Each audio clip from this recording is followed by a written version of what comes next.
And we're Live. live. Yes, live. I'm coming to you from Dallas, Texas. Kacie, where are you coming live from? I am also in the state of Texas, but I am a little bit south from you. I'm in New Braunfels, Texas, between San Antonio and Austin, for anyone that doesn't know where that is. Absolutely. So, welcome to this episode of Getting Started with Lumio. Kacie and I are going to talk to you about ISTE-Aligned standards today, and we are going to really show you the process and flow from a teacher perspective on how you can bring in ISTE standards along with your state standards, anything that you're needing to meet with those students. But how are you going to do that with Lumio? We're here to celebrate that Lumio has the official ISTE seal. And before we get started, Kacie, I know it's Teacher Appreciation Week last week, but in my mind, it's Teacher Appreciation Week every week and every month and every day. So what do you say we do a little contest, the people watching? Ooh, yeah, I'm here for it. Everyone should get to be celebrated. Those teachers don't get enough celebration for sure. One day is not Exactly. enough. One day is not enough. So here's what I think we'll do. Kacie and I are going to put our email into the chat, and the very first email, so this is going to be based on timestamp, the very first email that we receive is going to get a prize. So, okay, I'm going to count us down. Kacie, are you ready to hit enter? I am. Okay, 3, 2, 1.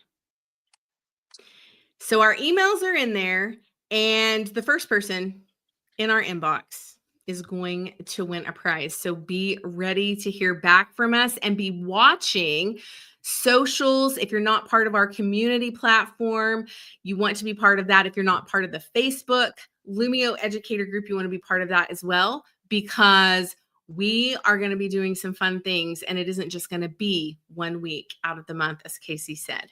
Not So, sure on my Kacie? end if my email showed up because it's giving me an error message. So maybe Tisha, you can pop mine in there, or you'll notice mine's on this screen as well. So you can just copy it straight from the screen too. Just Absolutely. send me a And quick email. all you're going to do is replace my first and last name. Kacie, if you'll pop it in the private chat, I'll put it over there for you. Thank you. Not sure why it's not liking me all of a sudden. I was able to chat just a couple seconds ago. It's okay. There we go. We love when technology doesn't cooperate with us, right? Never Okay, happens. Never so happens. we're going to get started and kind of talk about why we're here.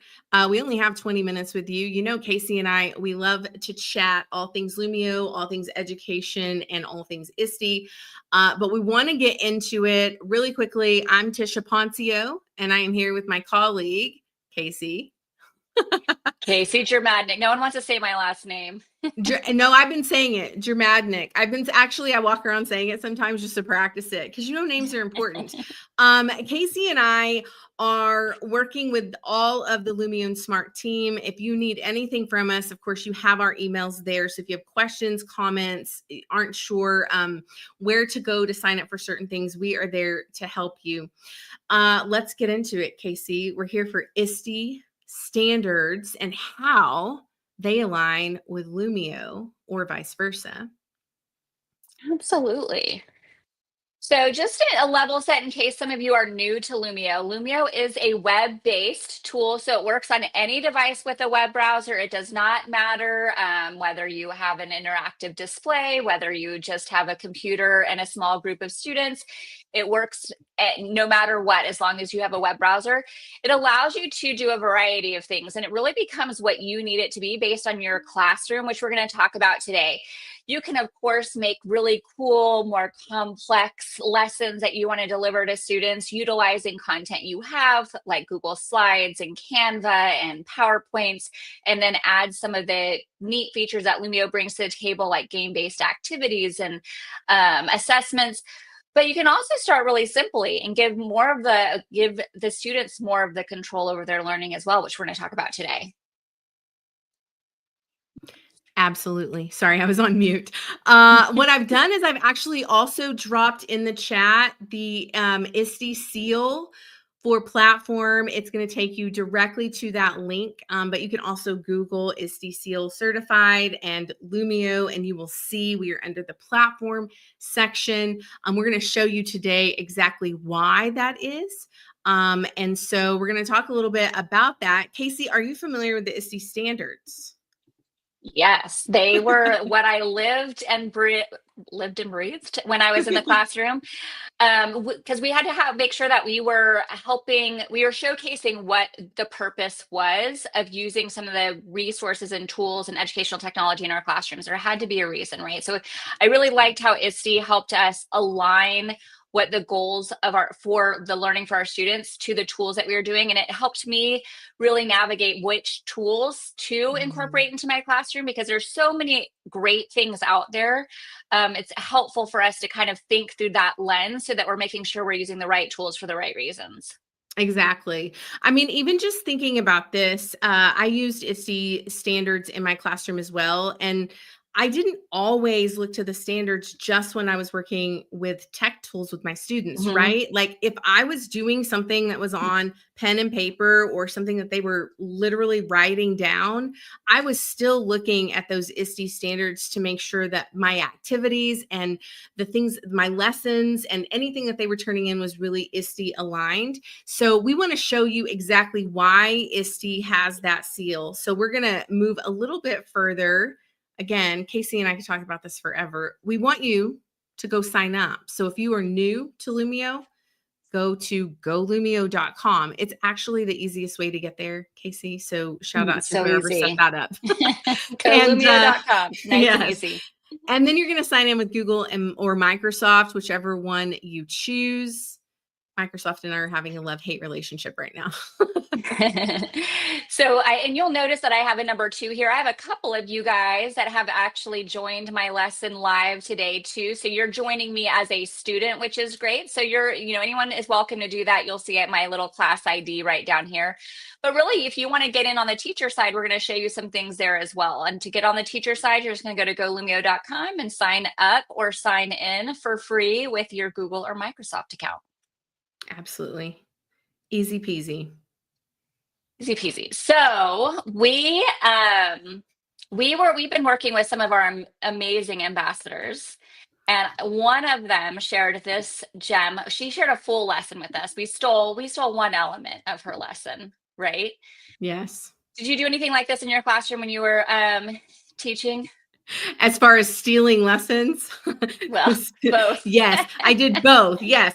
It's interesting because one of the things that I find, and I found this as a new teacher, the heavy lift was creating something from scratch. So I think finding things from other teachers or teachers that were willing to share. If you have anything to share, drop that in the chat. I know lots of people would love to see what you're creating, but we also have the Lumio library where I can go grab templates, right, Kacie? Mm-hmm. And I think for me as a new teacher, and even now, if I went back to the classroom, I think activities like this are so easy and they're easy entry points to get your students engaged with that activity or lesson. So here we have something, and I believe our ambassador created this in Canva, which is also one of our favorite tools. But you could pull things in from Canva, from Google Slides, from PowerPoint, all sorts of places. PDFs that you like to use, you can incorporate and bring into Lumio, and then use some of the elements that Lumio has to offer. So in this case, right, I could, as a teacher, if you are joined as a student, you'll notice that right now you don't see any tools going down the side over here, but I, as the teacher, can write on here, and you'll see me annotating on your side of the screen as well, which is great. So just remember that I can do this whole class where I'm really driving the learning or having kids come up to my computer maybe and annotating, or I could also have students join with their student devices. Both are great options.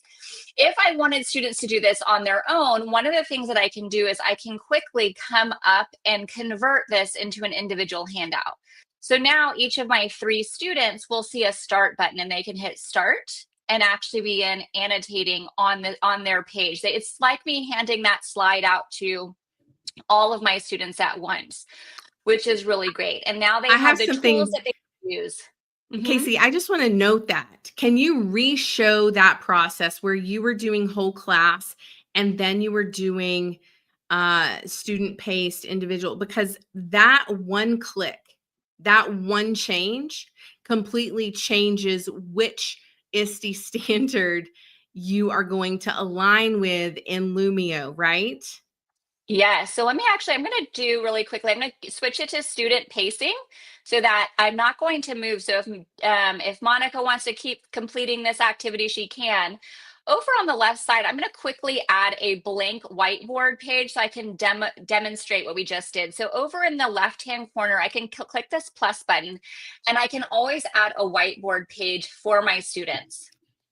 So, or for me to use. So you'll see here that now I have this space. My students that are connected are also seeing this on their screen. They don't have the ability to annotate over here. I do. So I can be over here and I can be writing, and So they're this is seeing that happen. teacher led, right? Like this is very, Mhm. so I always say this, Kacie, and as I did instructional coaching and digital coaching for 13 years. And what I would always tell the teachers is I think there was a level of sadness or shame around if a teacher was just doing teacher-led activities. But I want to say teacher-led activities is where that's where you're modeling for your students how this is going to go. So if they're not familiar with Lumio, if they are not feeling confident, that teacher-led piece is going to be incredible because you're really modeling for them. And you are also meeting an ISTE standard as an educator. You are the designer. Kacie is the designer right Yeah. now.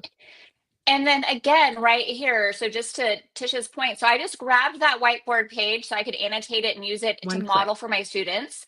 But over here, I'm going to click on this, these people right here, and now I can hand this activity over to my students.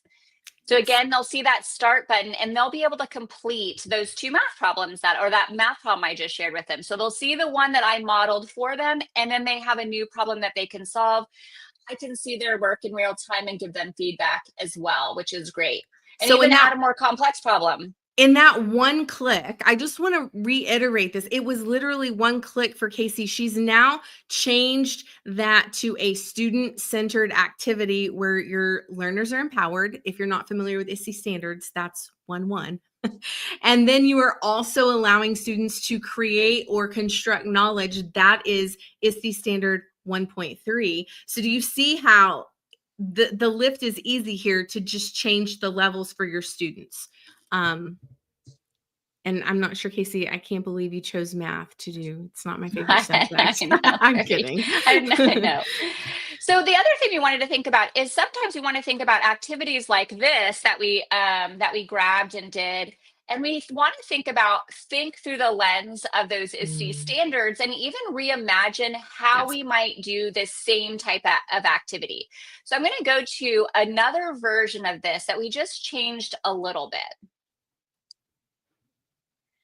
So, what And are this, some of the key things we were thinking about, Tisha, when we were reimagining how well, we might do this with students? I think the process here, we really were thinking about how can we take one activity that is teacher led for students who are just starting out or teachers who are just starting out with Lumio or that content, but then really just making a copy of it and making a couple of slight tweaks now gives the student some ownership.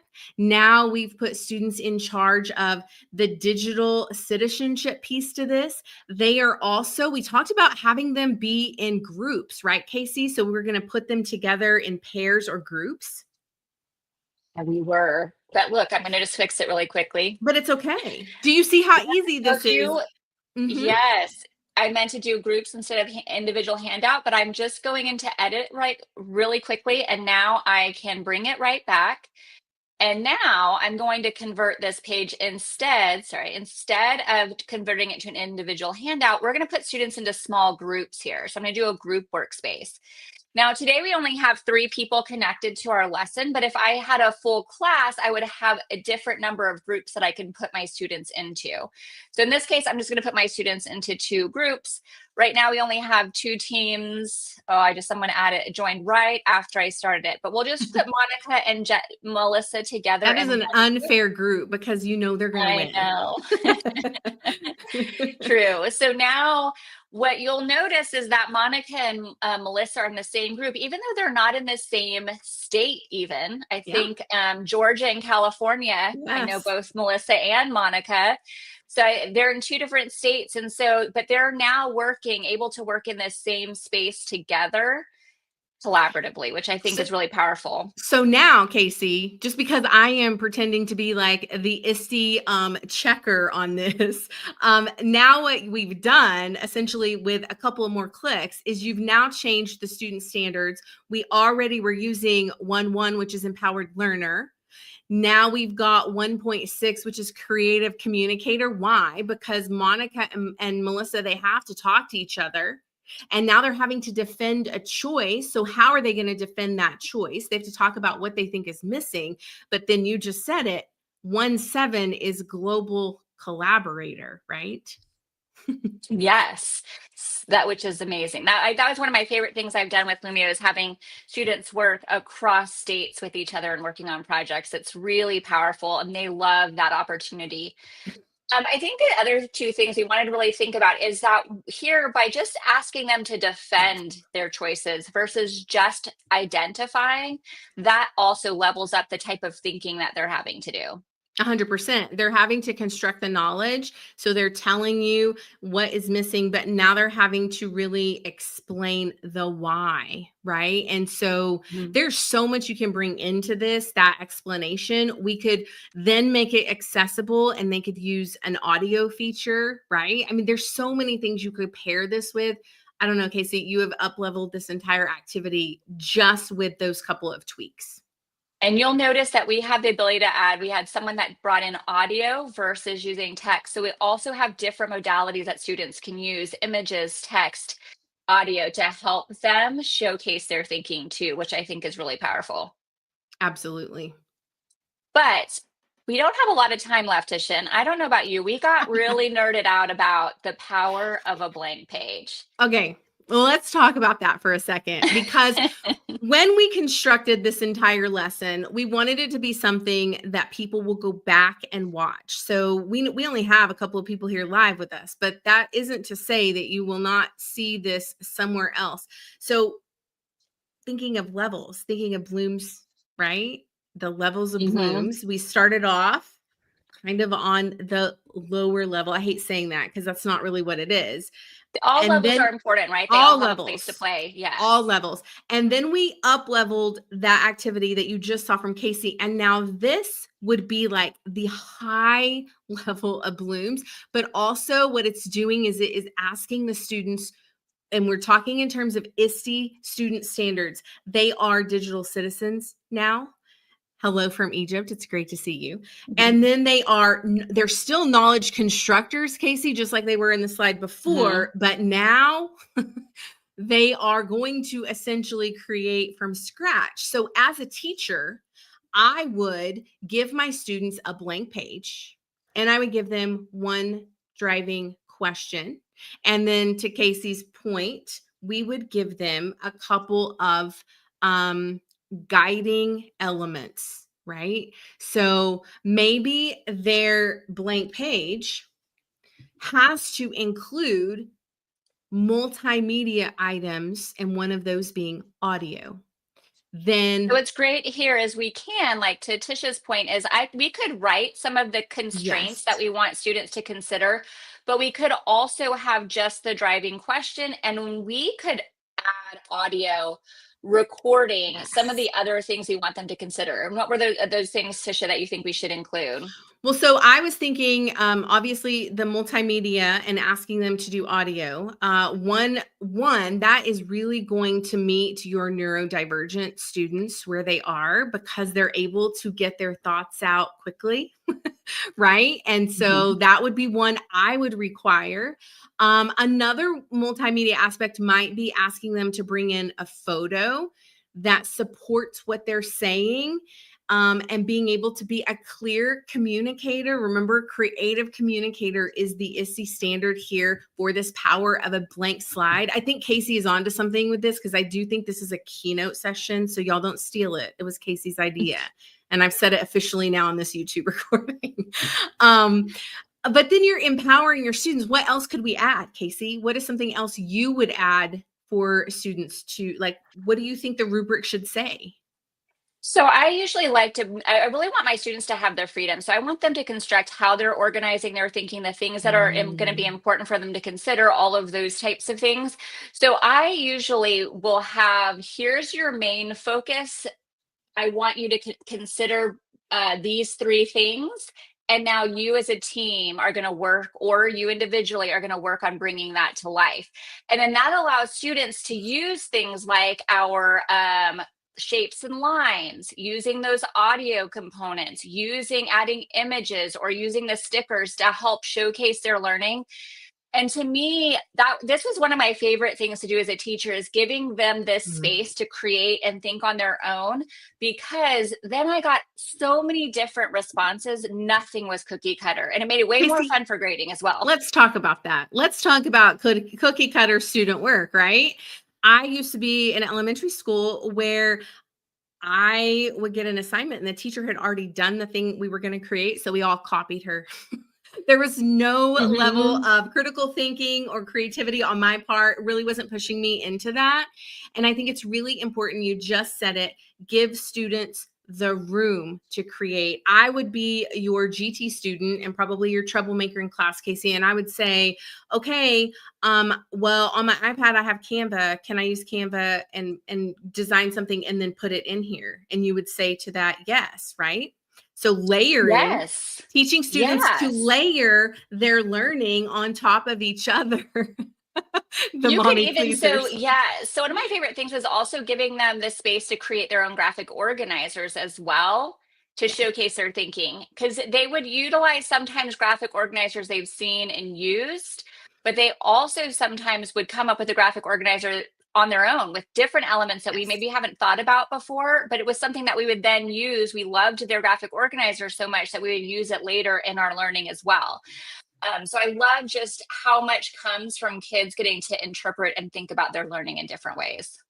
I love that you do that. And Kacie and I had not planned to do a power of a blank slide until the last minute yesterday. But I want to say this. I know it is scary. I need to just hit on this. I know it's scary sometimes for teachers to kind of give students that room and freedom.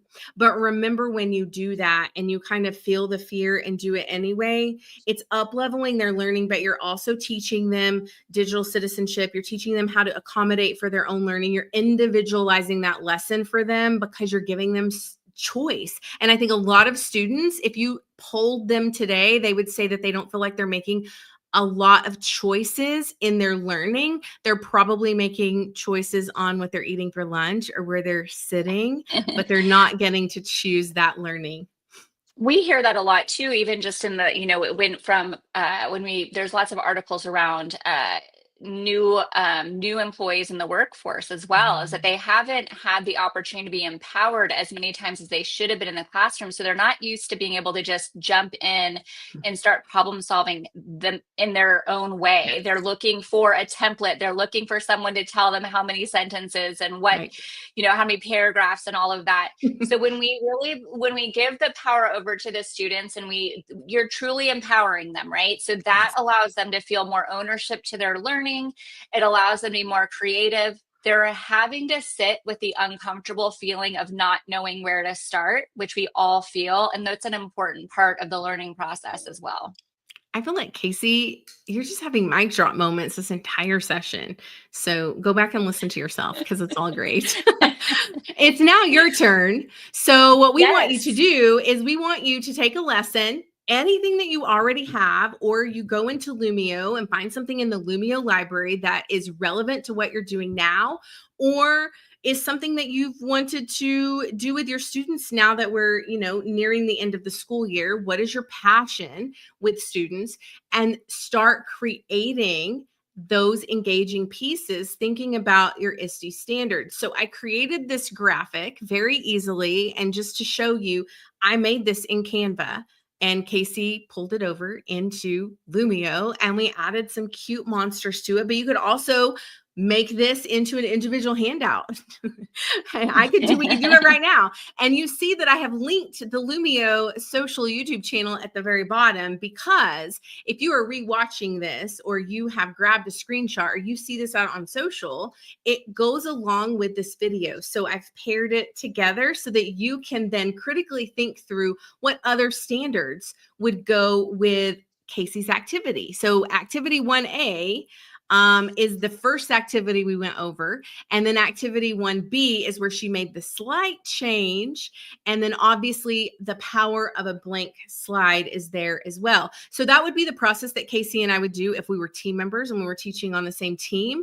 How are we going to up-level what we're already doing? How can we reimagine it? And how can we get our students to a completely different place in their learning? Kacie, what I else? feel like this group's going to have some really good ideas to share with us. So hopefully you'll share them to at Lumio Social on any of our social channels. We'd love to see how you guys are thinking through the ISTE standards and how you're utilizing some of the key features in Lumio. In those, we were super excited to be to get that ISTE seal for Lumio, because I know we've definitely worked on that long and hard. We know Lumio is a great tool for empowering student learners, really great building those creative communicators. So we're excited that ISTE's acknowledge that as well. Absolutely. Okay, what else do we have for them today, Kacie? Oh, you know what? We do need to remind them. We'll share some resources as well. Do you have the link to that? I don't have the link, but we'll pop it in the chat. We'll also put it on socials. So make sure you're following all the social platforms. Make sure you are also becoming an ambassador. Let me see if I have that one. I have the community page. Yeah, so we hope you guys will apply to be part of our ambassador community. But what I really wanted to highlight is just a reminder that we are having our Lumio Palooza July 15th and 16th. It's a 2-day event. My favorite thing about the Lumio Palooza is it's by teachers for teachers. So I know Dr. Monica Alicia has a session already. I think Rodwa, you might have one too, but I'm not 100% sure. I haven't looked at everyone that's joining us, but I'm excited that's my favorite time of year, because I learn so much from the educators that are in the schools, in the classrooms, working with teachers, working with students, and seeing how they're utilizing Lumio. Do you know what, Kacie? We had so many sessions for this 2025 season for Lumio Palooza. You're going to be so excited to see those sessions. So many incredible presenters. And again, it is ambassador led. So you're going to be hearing from people who are using the platform. Please go save the date and be watching all of the socials for all of the information, because we want you to register and be there. What else, Kacie? What else do we want to share with them? I'm trying to think if I have anything fun over here. I think you had all the fun stuff today. Yeah, we're moments away from summer, right? So I hope everyone has good summer rest plans, so they're gearing up for the new school year as well. Absolutely. Well, we're so excited that you joined us. Remember, share this out, subscribe to the YouTube channel, share with your friends, the people who you think might benefit from this particular video or a segment of it, and make sure you tag Kacie and I so that we can re-share and amplify all of your posts. Kacie, thanks for just joining me today and sharing all the goodness of your wisdom. Always my favorite time to spend with you, Tisha. Absolutely. Okay, we'll see you guys again soon. Yes. Bye, everyone. Bye.